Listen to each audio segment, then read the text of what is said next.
Bonjour, Éric Michaud, conteur de Montréal. Je suis allé partout au Québec, aller raconter des histoires. Puis chaque région du Québec a sa particularité, hein. Ils ont son produit local, des fois, comme Charlevoix, son veau de Charlevoix, les Bleuets du Lac-Saint-Jean, Trois-Pistoles, son fromage qui fait quick-quick, Yamachis, ses vaches. Montréal, ses nids de poules, Laval, ses centres d'achat, puis même Longueuil, a sa coupe de cheveux, toi. En Abitibi, ils ont des mouches noires. Ben des mouches noires. C'est comme, on dirait qu'ils ont importé toutes les mouches noires là. Il y a des lacs, il y a des forêts, c'est le paradis du chasseur puis du pêcheur là-bas. Quand je suis allé là-bas là, pour raconter mes histoires, j'ai été bien reçu, là, une belle région, là. Et puis là, j'ai appris un peu sur l'histoire, parce que l'Abitibi, c'était un territoire des Premières Nations. Avant, ça appartenait aux Anishinabés. Et puis là, ben, les premiers colons sont arrivés là-bas. Puis comme c'était des colons, ben, ils trouvaient ça dur, les noms de lacs des Premières Nations, trop dur à s'en rappeler, fait qu'ils ont changé le nom de lac. Puis ils sont pas forcés forts, moi te dire. Il y avait un lac rond, lui, il s'appelait le lac rond. Ouais. Il y avait un lac en forme de carré, ça c'était le lac carré. Il y en avait un autre en forme de losange, ça c'était le lac carré, mais vu sous un autre angle, c'est ça. Il y a un lac qui a gardé son nom d'origine. Le lac Escajou. Escajou, qui est en Anishinaabe, veut dire endroit où c'est mouillé. Parce que c'est un lac, c'est ça. Eh bien, ça, ce lac-là, apparemment, il y avait une histoire, une légende alentour de ça.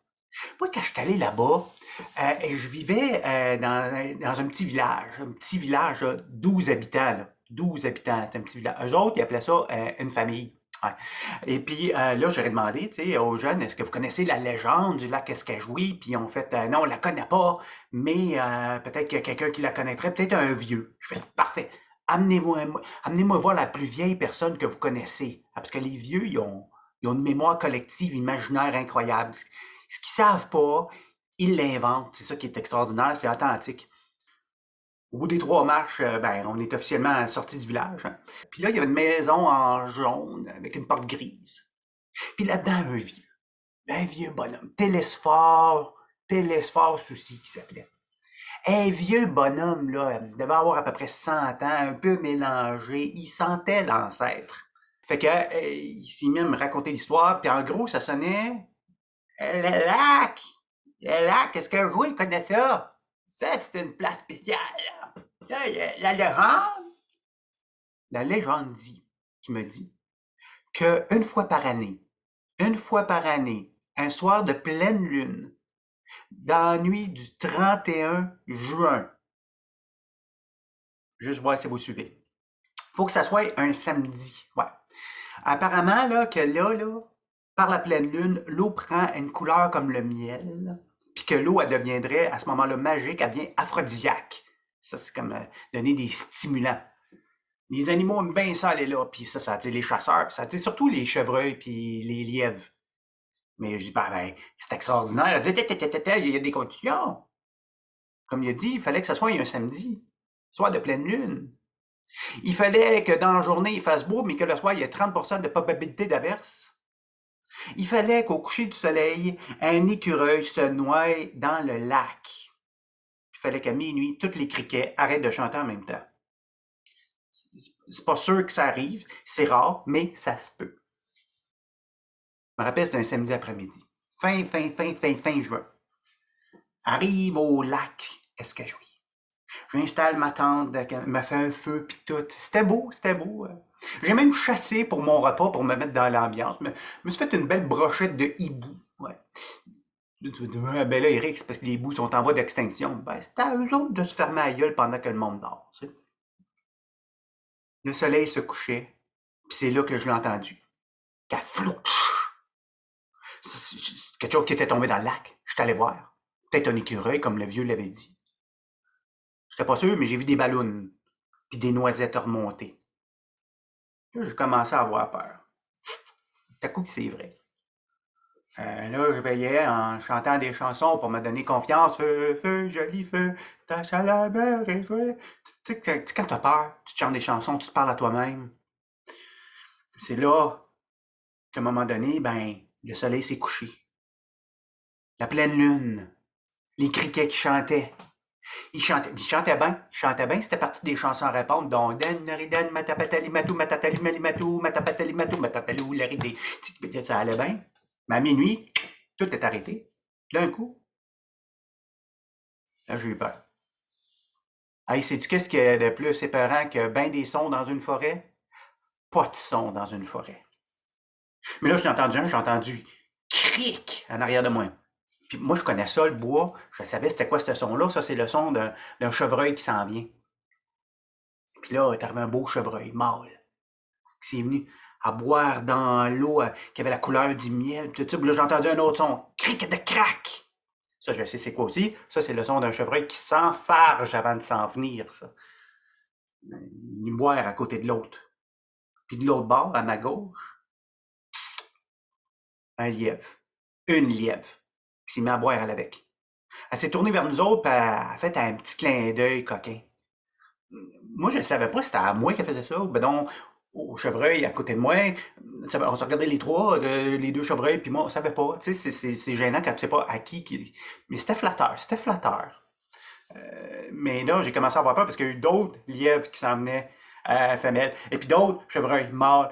Et puis là, les clapotis de langue qui se faisaient aller sur le lac érotique de l'amour des Rosses de l'Abitibi. Moi, j'étais dans le milieu, ça me tentait pas de rester là, je savais pas ce qui pouvait se passer. Je suis monté dans un arbre me réfugier. À ce moment-là, 30% de probabilité d'averse est arrivé. 30% de probabilité d'averse, c'est-à-dire des nuages en avant de la lune, ça a tout caché. Je voyais plus, mais j'entendais. Oh, il y avait de l'amour dans l'air ce soir-là, mes amis. Et puis, si vous avez déjà entendu le son d'un chevreuil mâle en route, c'était épeurant. Mais d'une lièvre femelle qui se fait brasser, c'est encore plus épeurant. Et ça brossait ce soir-là. Ça a duré un bon 2 heures à peu près. Alors, au bout de 2 heures, les nuages se sont écartés. Ouais. Et puis là, ben, j'ai pu voir en bas, il n'y avait plus rien, plus personne, plus d'animaux. Je suis descendu, puis j'ai bien fait de ne pas être resté là parce que ma tente avait été piétinée, mon feu était éteint, puis il y avait un chevreuil qui avait volé ma carte de crédit. Et là, personne ne va me croire, ça n'a pas de bon sens. Personne ne va croire que c'est arrivé cette affaire-là. J'ai mal dormi cette nuit-là. Le lendemain, ramasser ce qui restait de peau, tout de tente puis d'affaires. Puis là, je suis marché. Puis c'est là que je l'ai vu sur le chemin. L'animal pris dans un piège de renard à ours. Vous connaissez vos classiques, qu'est-ce que je vois? Et là, j'avais ma preuve de ce qui m'est arrivé. Fait que là, j'ai ramené ça, je l'ai fait empailler ça par quelqu'un de local, puis je l'ai montré au monde de l'Abitibi. Et puis j'ai raconté mon histoire du lac Escajouis. Hey, les gens de l'Abitibi croyaient pas à ça. Je vais vous le montrer. Je vais vous le montrer. C'est un mélange entre un lièvre et un chevreuil, un livreuil. Ouais. Ça, c'est, tu vois, les bois, ils s'ajustent. Ça, je peux pogner des postes avec ça. C'est un mâle. Ça, c'est un mâle. On le reconnaît, le mâle, parce qu'il y a des bois. C'est ça. Il y a des bois. La femelle, c'est la même chose, mais pas de bois. Il y en a de plus en plus au Québec, de ça, partout. Là, ça se propage partout. Là, tu as peut-être déjà vu un comme ça, pas de bois. Ça, c'est ça. C'est que tu as vu un livreuil femelle. C'est ça que tu as vu. Bien là, les gens de BTB, quand ils ont vu ça, ils capotaient. Puis ils se sont dit, il y a une pièce à faire avec ce eau-là. C'est aphrodisiaque de même. Ils ont décidé de l'embouteiller, ouais. Ah ouais, tout à fait. Mais là, c'était pas très marketing, eau du lac Escajouis. Fait qu'ils ont réduit ça pour l'eau Esca. Ouais. Tu as sûrement déjà vu une bouteille d'eau Esca, hein? Ben, ça vient de là. Ça vient de moi, ça, cette affaire-là. Je vais poursuivre une scène là-dessus. Voilà. Mais là, que vous croyez ou vous croyez pas à mon histoire, là, c'est pas grave. C'est déjà dans votre tête. Ah oui. La prochaine fois, c'est ça. La prochaine fois que vous allez voir une bouteille d'OSK, vous allez penser à mon histoire. Vous allez penser à mon livreuil. C'est ça qui va apparaître dans votre tête tout de suite. Une bouteille d'OSK, pow! Ça apparaît dans votre tête. Maintenant, c'est fini pour toujours. Puis la prochaine fois que vous allez boire une bouteille d'OSK, vous allez y penser à deux fois si c'est aphrodisiaque, pas aphrodisiaque. Fait que peut-être vous allez amener ça dans un party à cette heure pour dire hey, c'est peut-être aphrodisiaque, j'ai peut-être des chances. Et puis au pire, ben, ça vous fera une histoire à raconter. Qui aurait cru qu'une bonne histoire commençait avec une simple bouteille d'eau?